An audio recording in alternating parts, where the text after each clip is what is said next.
नमस्कार छात्रों, जय हिंद, वंदे मातरम। स्वागत है आप सभी का हमारे YouTube channel bright future commerce classes में। छात्रों, आज हम पढ़ेंगे chapter number first accountancy Hindi medium से एक्सरसाइज। तो वीडियो में बने रहिएगा। तो चलिए स्टार्ट करते हैं। आज का हमारा पहला क्वेश्चन आता है बहुविकल्पीय प्रश्न में, साझेदारी संलेख के अभाव में लाभ हानि का विभाजन होता है। ऑप्शन आ पूंजी के अनुपात में, ऑप्शन बा त्याग अनुपात में, ऑप्शन सा समान अनुपात में, ऑप्शन द आय प्राप्ति अनुपात में। ध्यान रखिएगा, साझेदारी संलेख के अभाव में साझेदारों के बीच लाभ हो या हानि, इसका विभाजन हम करते हैं समान अनुपात में। सही आंसर होगा इसका सा। दूसरा हमारा बहुविकल्पीय प्रश्न आता है, फर्म के लिए आहरण पर ब्याज है। ये क्वेश्चन कह रहा है कि फर्म के लिए आहरण पर ब्याज क्या है। ऑप्शन आ व्यय, ऑप्शन बा हानि, ऑप्शन सा लाभ और ऑप्शन द उपरोक्त में से कोई नहीं। तो ध्यान रखिएगा बेटा, फर्म आहरण पर ब्याज साझेदार से चार्ज करती है, साझेदार से प्राप्त करती है, इसलिए आहरण पर ब्याज फर्म के लिए लाभ होता है। तो सही आंसर होगा इसका सा। अगला हमारा क्वेश्चन आता है, साझेदारी संलेख के अभाव में ऋण पर ब्याज दिया जाता है। ये क्वेश्चन कह रहा है कि अगर साझेदारी संलेख ना हो तो ऋण पर कितना प्रतिशत ब्याज दिया जाता है। ऑप्शन आ 6%, ऑप्शन बा 8%, ऑप्शन सा 9%, ऑप्शन द 12%। तो ध्यान रखिएगा, साझेदारी संलेख के अभाव में यदि कोई साझेदार फर्म को ऋण देता है तो फर्म उसको उस ऋण पर 6% वार्षिक ब्याज देती है। तो सही आंसर होगा आ। अगला हमारा क्वेश्चन आता है, साझेदारी संलेख तैयार किया जाना। ऑप्शन आ अनिवार्य, ऑप्शन बा ऐच्छिक, ऑप्शन सा अंशतः अनिवार्य, ऑप्शन द अंशतः ऐच्छिक। तो ध्यान रखिएगा, साझेदारी संलेख बनाना साझेदारों के लिए अनिवार्य नहीं होता है, यह ऐच्छिक होता है, पूर्णतः ऐच्छिक होता है, बनाना अनिवार्य नहीं होता है। तो सही आंसर होगा ऐच्छिक बा। अगला हमारा क्वेश्चन आता है, साझेदारी संलेख न होने की दशा में साझेदारों के आहरण पर ब्याज।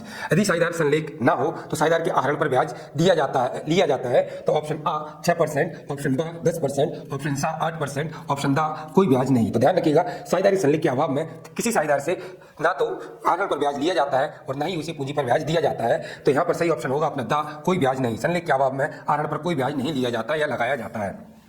हमारा अगला क्वेश्चन आता है, आहरण पर ब्याज है फर्म के लिए। ऑप्शन आ हानि, ऑप्शन बा साझेदारों की आय, ऑप्शन सा फर्म की आय, ऑप्शन द उपरोक्त में से कोई नहीं। ध्यान रखिएगा बेटा, साझेदार फर्म से जो निजी प्रयोग के लिए धनराशि निकालते हैं उसको आहरण कहते हैं। उस आहरण पर फर्म साझेदारों से ब्याज लेती है, यानी कि आहरण पर ब्याज लगाया जाता है। तो फर्म के लिए ये आहरण पर ब्याज क्या है, फर्म की आय है, यानी कि ऑप्शन सही है हमारा सा। अगला हमारा क्वेश्चन आता है, साझेदारी का अनिवार्य अंग है। साझेदारी फर्म का या साझेदारी व्यवसाय का अनिवार्य अंग क्या होता है। ऑप्शन आ हानि को बांटना, ऑप्शन बा लाभ तथा हानि दोनों को बांटना, ऑप्शन सा लाभों को बांटना, ऑप्शन दा संपत्तियों को बांटना। ध्यान रखिएगा, साझेदारी व्यवसाय में साझेदारों के बीच सामान्यतः लाभ बांटने के लिए साझेदार व्यवसाय प्रारंभ करते हैं। परंतु ध्यान रखिएगा, साझेदारी का यह एक महत्वपूर्ण तत्व है कि साझेदारों के बीच लाभ हो तो लाभ बांटा जाए और यदि हानि हो तो हानि बांटा जाए। तो सही ऑप्शन होगा हमारा बा लाभ तथा हानि, क्योंकि लाभ होने की दिशा में लाभ भी बांटा जाता है और हानि होने की दिशा में हानि भी बांटी जाती है। अगला हमारा क्वेश्चन आता है, साझेदारी संलेख न होने की दशा में साझेदारों की पूंजी पर ब्याज दिया जाता है। कह रहे हैं कि अगर साझेदार संलेख न बनाए, यानी कि लिखित अनुबंध न करें, तो उनकी पूंजी पर ब्याज दिया जाता है। ऑप्शन आ 6%, ऑप्शन बा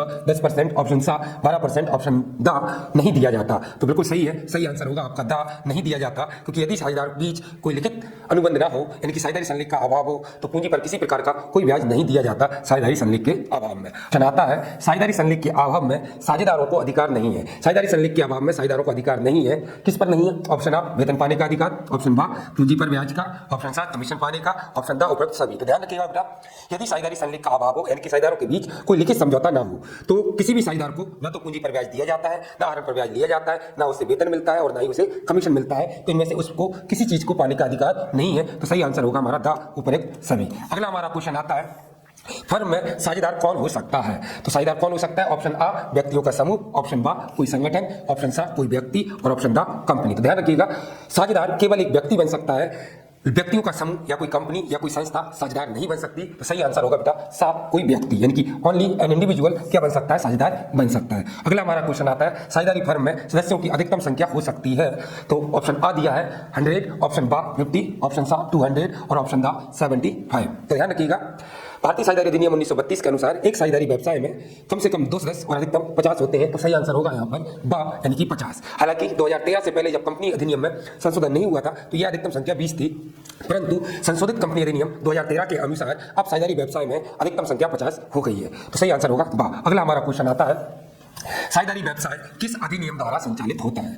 तो ऑप्शन आ भारतीय साझेदारी अधिनियम 1930, ऑप्शन बा भारतीय साझेदारी अधिनियम 1932, ऑप्शन सा कंपनी अधिनियम 1956, ऑप्शन दा भारतीय साझेदारी अधिनियम 1931। ध्यान रखिएगा, साझेदारी व्यवसाय पर भारतीय साझेदारी अधिनियम 1932 ही लागू होता है। तो सही आंसर होगा बा भारतीय साझेदारी अधिनियम 1932। अब हमारा अगला क्वेश्चन आता है fill in the blank. Fill in the blank का पहला क्वेश्चन हमारा आता है बेटा, साझेदारी व्यवसाय में साझेदारों का दायित्व खालिस्तान होता है। तो ध्यान रखिएगा, साझेदारी व्यवसाय में साझेदारों का दायित्व क्या होता है बेटा? असीमित होता है। क्या होता है? असीमित। यानी कि फर्म अपने दायित्व न चुका पाए तो साझेदारों की निजी संपत्तियों का प्रयोग किया जा सकता है। ऑप्शन हमारा नेक्स्ट क्वेश्चन आता है, स्थिर पूंजी विधि में खालिस्तान खाता भी बनाया जाता है। स्थिर पूंजी विधि या स्थिर पूंजी पद्धति में ध्यान रखिएगा एक खाता और बनाया जाता है जिसका नाम क्या होता है बेटा? चालू खाता। तो सही आंसर अपना यहाँ पर क्या हो जाएगा? चालू खाता। नेक्स्ट हमारा फिल इन द ब्लैंक है, साझेदारी फर्म का पंजीयन खालिस्तान है। तो ध्यान रखिएगा, साझेदारी फर्म का पंजीयन क्या होता है बेटा? ऐच्छिक होता है, अनिवार्य नहीं होता है। तो यहाँ पर हम लिख देंगे ऐच्छिक या अनिवार्य नहीं है। अगला हमारा क्वेश्चन आता है, साझेदार का फर्म से खालिस्तान एवं का संबंध होता है। ध्यान रखिएगा, साझेदार का फर्म से एक नौकर और मालिक का संबंध होता है, यानी कि एजेंट को आप प्रतिनिधि भी लिख सकते हैं या एजेंट भी लिख सकते हैं, मालिक को आप प्रधान भी या मालिक या स्वामी लिख सकते हैं। नेक्स्ट हमारा क्वेश्चन आता है, स्थिर पूंजी पद्धति में पूंजी खाते का से सदैव खालिस्तान शेष रहता है। स्थिर पूंजी पद्धति में पूंजी खाते का सदैव शेष कौन सा रहता है बेटा? तो हमेशा याद रखना क्रेडिट शेष रहता है, यानी कि जमा शेष। हमेशा स्थिर पूंजी पद्धति में साझेदारों की पूंजी का शेष क्या होता है बेटा? जमा शेष होता है, यानी कि क्रेडिट होता है। नेक्स्ट हमारा होता है, साझेदार संलेख बनाना खालिस्तान नहीं है। तो याद रखना, साझेदारी संलेख बनाना अनिवार्य नहीं है, ये ऐच्छिक होता है, इसलिए साझेदारी संलेख बनाना अनिवार्य नहीं है। नेक्स्ट हमारा क्वेश्चन आता है, साझेदारी का जन्म खालिस्तान से होता है। तो साझेदार का जन्म किससे होता है बेटा? वैध अनुबंध से होता है। किससे होता है? वैध अनुबंध। और ध्यान रखिएगा, अनुबंध मौखिक या लिखित हो सकता है। अगला हमारा क्वेश्चन आता है, साझेदारी व्यवसाय का संचालन खालिस्तान के अंतर्गत होता है। तो साझेदारी व्यवसाय का संचालन हम सब जानते हैं भारतीय साझेदारी अधिनियम 1932 के अंतर्गत किया जाता है। नेक्स्ट हमारा क्वेश्चन आता है, परिवर्तनशील पूंजी पद्धति में साझेदारों का पूंजी खाते का अंतिम शेष प्रति वर्ष खालिस्तान रहता है। ध्यान रखिएगा, परिवर्तनशील पूंजी पद्धति यानी कि साझेदारों की पूंजी प्रत्येक वर्ष या पूंजी खाते का शेष प्रत्येक वर्ष क्या होता रहेगा बेटा? बदलता रहेगा, यानी कि परिवर्तित होता रहता है। क्या होता रहता है? परिवर्तित होता रहता है। नेक्स्ट हमारा क्वेश्चन आता है, साझेदारी संलेख के अभाव में साझेदारों के आहरण पर ब्याज खालिस्तान लिया जाएगा। तो ध्यान रखिएगा, साझेदारी संलेख के अभाव में साझेदारों के आहरण पर ब्याज नहीं लिया जाता है। तो यहाँ पर लिख देंगे नहीं लिया जाता। नेक्स्ट हमारा क्वेश्चन आता है, साझेदारी संलेख के अभाव में साझेदारों के मध्य लाभ हानि विभाजन खालिस्तान अनुपात में करते हैं। तो ध्यान रखिएगा, साझेदारी संलेख के अभाव में साझेदारों के बीच लाभ हानि का विभाजन किस में करते हैं बेटा? समान अनुपात में करते हैं। तो ये हो गया हमारा बेटा fill in the blank. Next हमारा क्वेश्चन आता है, सत्य असत्य। ध्यान से देख लीजिएगा, पहला हमारा सत्य असत्य होता है, किसी साझेदार का ऋण आंतरिक दायित्व होता है। तो बिल्कुल सही है, यदि कोई साझेदार फर्म को ऋण देता है तो ये फर्म के लिए कौन सा दायित्व माना जाता है? आंतरिक दायित्व माना जाता है। तो पहला हमारा हो गया सत्य। नेक्स्ट हमारा आता है, साझेदारी संलेख के अभाव में साझेदारों को पूंजी पर 6% वार्षिक ब्याज पाने का अधिकार होता है। ध्यान रखिएगा, संलेख के अभाव में साझेदारों को कोई पूंजी पर ब्याज नहीं दिया जाता है, इसलिए इसका आंसर होगा बेटा असत्य। नेक्स्ट हमारा क्वेश्चन आता है, साझेदारी फर्म में साझेदारी अधिनियम 1932 लागू होता है। तो बिल्कुल सही है, साझेदारी व्यवसाय में या साझेदारी फर्म में भारतीय साझेदारी अधिनियम 1932 लागू होता है। तो ये हो गया हमारा ट्रू। नेक्स्ट हमारा क्वेश्चन आता है, साझेदारी संलेख बनाना अनिवार्य है। तो बिल्कुल गलत है, साझेदारी संलेख बनाना अनिवार्य नहीं होता, ये ऐच्छिक होता है। तो ये हो गया हमारा असत्य। नेक्स्ट हमारा क्वेश्चन हो गया, साझेदारी फर्म का पंजीयन अनिवार्य नहीं है। तो बिल्कुल सही है, साझेदारी व्यवसाय प्रारंभ करने के लिए फर्म का पंजीयन कराना जरूरी नहीं होता। तो ये हमारा हो गया सत्य। नेक्स्ट हमारा क्वेश्चन आता है, साझेदारी अनुबंध सदैव लिखित होता है।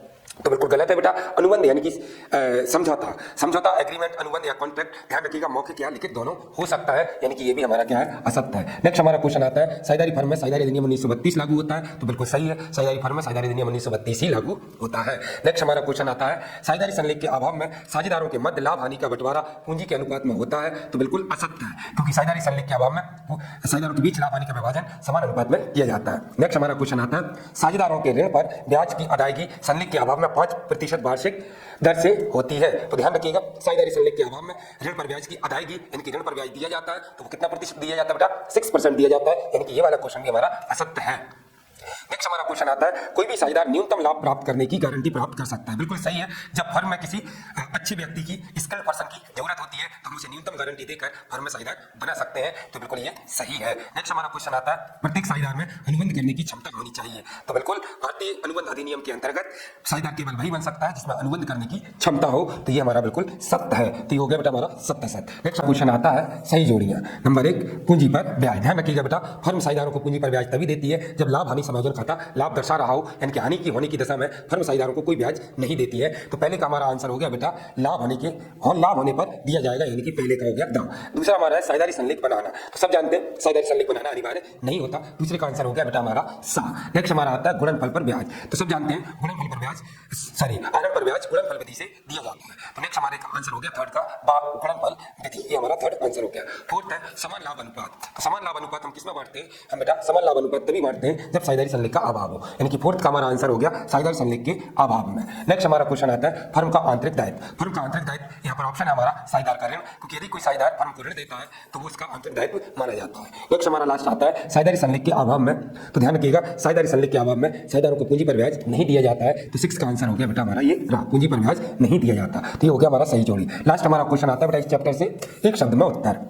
पहला हमारा क्वेश्चन आता है पूंजी खाता जिसका अंतिम शेष प्रति वर्ष बदलता रहता है उसे क्या कहते हैं। जैसा कि आप सब जानते हैं हमने पूंजी खाते दो पद्धतियों से बनाए, स्थायी पूंजी पद्धति और परिवर्तनशील पूंजी पद्धति। ध्यान रखिएगा बेटा स्थायी पूंजी पद्धति में पूंजी खाते का शेष सदैव स्थिर रहता है और परिवर्तनशील पूंजी पद्धति में पूंजी खाते का शेष सदैव बदलता रहता है। ये पूछ रहा है पूंजी खाता, उस पूंजी खाते का नाम बताइए जिसका अंतिम शेष प्रति वर्ष बदलता रहता है। तो यहाँ पर हम लिख देंगे बेटा परिवर्तनशील पूंजी खाता। कौन सा? परिवर्तनशील पूंजी खाता। नेक्स्ट हमारा क्वेश्चन आता है बेटा बनवर्ड, वे व्यक्ति जो एक दूसरे के साथ साझेदारी में सम्मिलित हुए हैं सामूहिक रूप से क्या कहलाते हैं। तो ध्यान रखिएगा बेटा वो व्यक्ति जो एक दूसरे के साथ व्यवसाय में क्या हुए, सम्मिलित हुए हैं, वो भी किस रूप से बेटा, सामूहिक रूप से, एक समूह बनाकर, तो उसे क्या कहते हैं, तो उसे कहते हैं बेटा फर्म। क्या कहते हैं? फर्म या सार्थ, हिंदी में इसको बोलते हैं हम सार्थ, फर्म को हिंदी में बोलते हैं सार्थ। ध्यान रखिएगा अगर ये क्वेश्चन व्यक्तिगत रूप से आ जाए कि जब वो साझेदार जो एक दूसरे के साथ व्यवसाय में क्या हुए बेटा, प्रवेश लिया है, सम्मिलित हुए, वो व्यक्तिगत रूप से क्या कहलाते हैं, तो व्यक्तिगत रूप से बेटा साझेदार कहलाते हैं, लेकिन सामूहिक रूप से क्या कहलाते हैं, फर्म या सार्थ कहलाते हैं।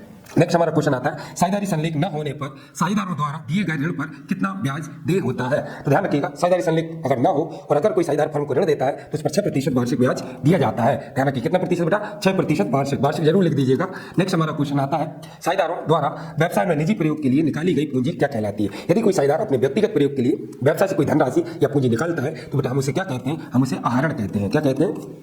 आहरण। नेक्स्ट हमारा क्वेश्चन आता है स्थिर पूंजी पद्धति में पूंजी खाते के साथ कौन सा खाता भी बनाया जाता है। तो स्थिर पूंजी पद्धति में हम दो खाते बनाते हैं, एक साझेदारों के पूंजी खाता और दूसरा साझेदारों के चालू खाते। तो ये पूछ रहा है स्थिर पूंजी पद्धति में पूंजी खाते के साथ दूसरा खाता कौन सा बनाते हैं। तो हम जानते हैं स्थिर पूंजी पद्धति में दूसरा खाता बनता है हमारा बेटा चालू खाता। नेक्स्ट हमारा क्वेश्चन आता है साझेदारों के चालू खाते कब बनाए जाते हैं। तो ध्यान रखिएगा जब साझेदारों के पूंजी खाते किस पद्धति से बनाए जाए, स्थिर पूंजी पद्धति से बनाए जाए, यानी कि जब साझेदारों की पूंजी विनियोजित पूंजी क्या रहे, स्थिर हो, क्या हो, स्थिर हो, यानी कि स्थायी पूंजी पद्धति में। तो ये हो गया बेटा हमारा कंप्लीट एक्सरसाइज। वीडियो पसंद आया तो लाइक कर लीजिए, चैनल को सब्सक्राइब कर लीजिए ताकि अगली वीडियो का नोटिफिकेशन आपको मिल जाए। जय हिंद, जय भारत।